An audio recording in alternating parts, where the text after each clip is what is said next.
Jadi di rakaat keduanya beliau mengatakan afala yarawna annahum yuftanuna kulla 'amin marratan aw marrataini.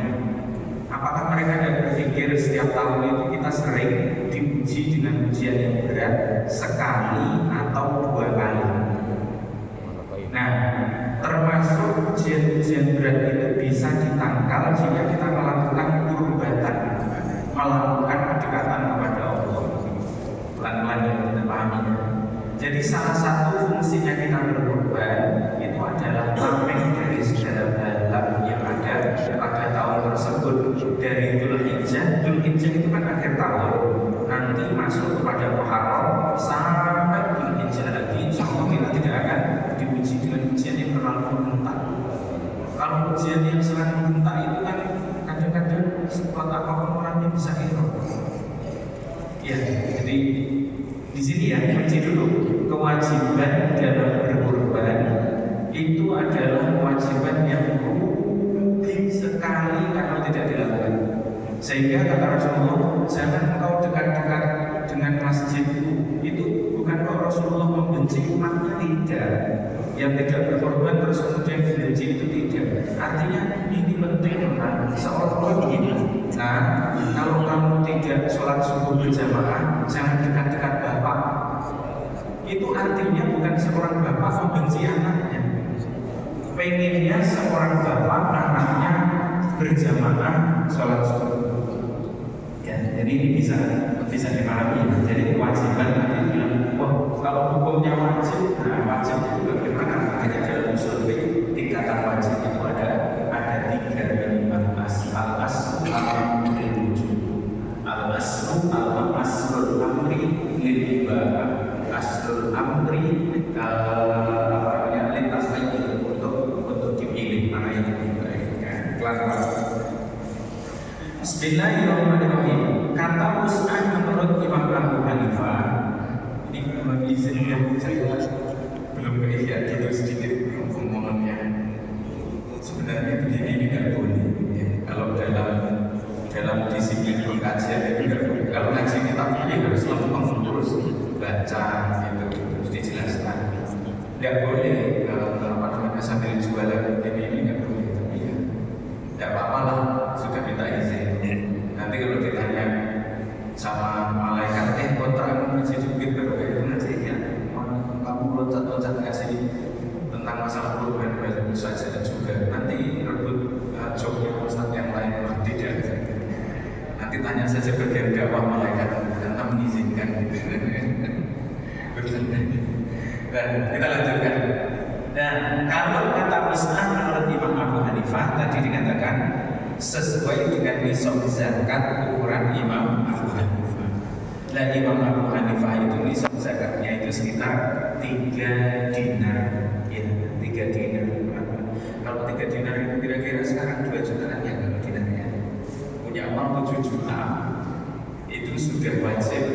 Maksudnya wajib kan? Wajibnya bukan wajib seperti sholat. Wajib sangat rugi sekali dia tidak melakukan korban. Ini yang pertama. Yang kedua, menurut Imam Malik, kan yang paling senior Imam Abu Hanifah, kemudian Imam Malik. Kalau Imam Malik bagaimana? Kalau Imam Malik berpendapat bahwa kata-kata Mus'ab itu apabila dia memiliki aset atau uang atau aset hidup atau aset bergerak atau tidak, punya tabungan, pokoknya punya harta yang kalau dia makan selama 1 tahun itu tidak habis. Ya, seumpama 1 bulan kebutuhan kita 1 juta, maka 1 tahun kebutuhan kita hanya 12 juta. Kalau sudah lebih dari 12 juta, masuk kategori bukan sunah muakkad lagi, sudah masuk wajib kurban. Wajib kurbannya satu keluarganya satu gitu. Bisa dipahami sampai di sini ya. Jadi kalau Imam Malik hitungnya agak longgar 1 tahun. Nah kalau sebulan kita butuhnya 10 juta, ya berarti tinggal dikalikan 10. Artinya saat tadi kan 12 juta, berarti kalau punya uang 120 juta, maka dia sudah wajib kurban. Nanti kalau utangnya lebih banyak, saat saya punya uang 1 miliar, tapi utang saya 2 miliar, bagaimana? Tunggu dulu, santai saja. Jadi Yang ketiga Imam Syafi'i. Kalau Imam Syafi'i bagaimana? Imam Syafi'i agak kejam sedikit, bukan kejam, tapi agak disiplin sedikit. Orang yang memiliki lebih dari kebutuhan 4 hari 10, 11, 12, 13 Dzulhijjah itu sudah masuk kategori kewajiban untuk berkorban. Coba kalau sehari kebutuhannya itu 1 juta, berarti punya uang lebih dari 4 juta, itu harus sudah berupaya untuk berkorban. Nah ini kalau Syafi'i yang punya tabungan lebih dari 4 kebutuhan itu, ya, tanpa mengganggu sandang dan papannya. Berarti tidak menghitung aset rumah atau aset pakaian kita. Gitu. Ya, kalau Imam Malik kan hitungnya setahun full dengan aset-asetnya. Kalau Imam Syafi'i tidak, rumahmu jangan dihitung, tempat tidur, pakaian jangan dihitung, terus kemudian hitung ada sisa tidak untuk makan kamu selama 4 hari di Idul Adha. Kalau sudah ada sisa, hendaknya kau berkorban. Makanya agak yang berikan kalau Imam Nawawi itu yang tulis apalagi namanya kitab Arba'in Nawawiyah itu dalam sarah panjangnya menceritakan ada beberapa ulama itu karena untuk membeli kambing itu tidak mampu, membeli sapi itu tidak mampu, membeli unta itu tidak mampu, mereka berkorban dengan air. Setidaknya ada yang memuliakan hari tersebut. Ini pelan-pelan. Nanti terus kemudian dipahami bahwa kata Ustaz tadi korban dengan ayam boleh. Nah ini fatwa terbaru. Amal saja bukan itu maksudnya ya. Jadi intinya ada ulama kan kita begini.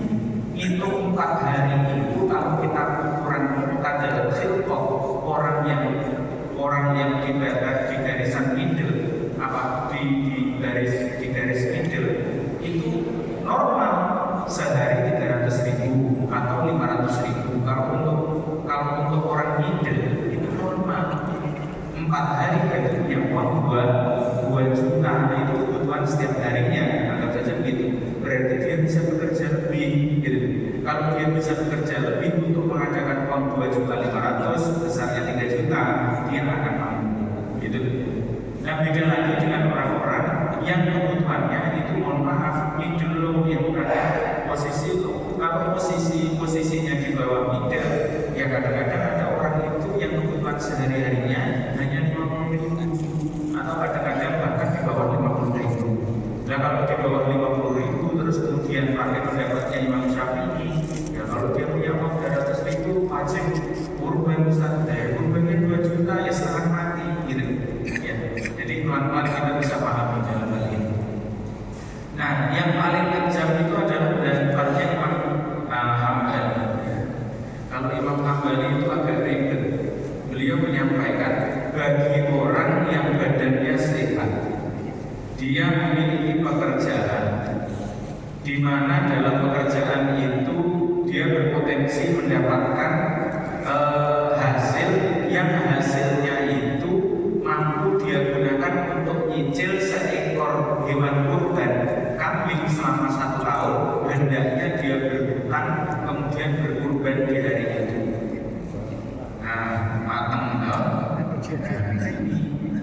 jadi kalau ditanya, Ustaz, saya punya uang 1 miliar, terus hutang saya 2 miliar, 2 juta nggak ngefek, nanti di masjid, candanya begitu. Ya kalau ditanya, kalau Ustaz tadi mau pakai yang mana, ya terserah. Kita kan sudah paham, kan sudah dewasa. Ngaji itu membebaskan pandangan kita, sehingga kan kita itu ngaji ihya itu kan ada kritiknya.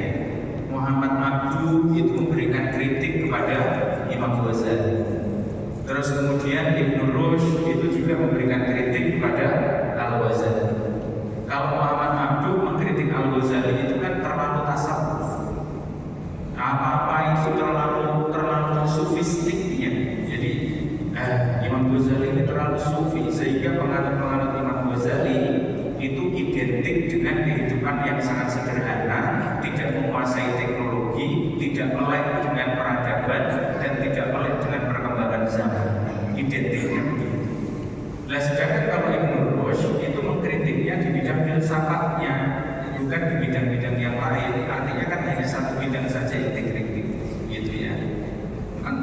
Sehingga dalam kajian Ihya itu Imam Ghazali memberikan variabel-variabel penjelasan-penjelasan. Sekalipun Imam Ghazali itu bermadzhab Syafi'iyah, tetapi beliau selalu menuliskan atau menjelaskan tentang pendapat-pendapat yang lain. Kalau kan tidak mungkin semua empat mazhab ini saya ikuti semua, kan tidak mungkin kan gitu secara personal.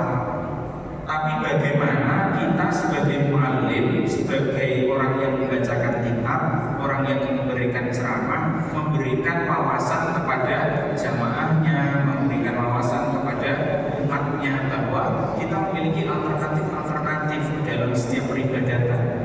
Karena bisa jadi kasus yang saya hadapi dengan kasus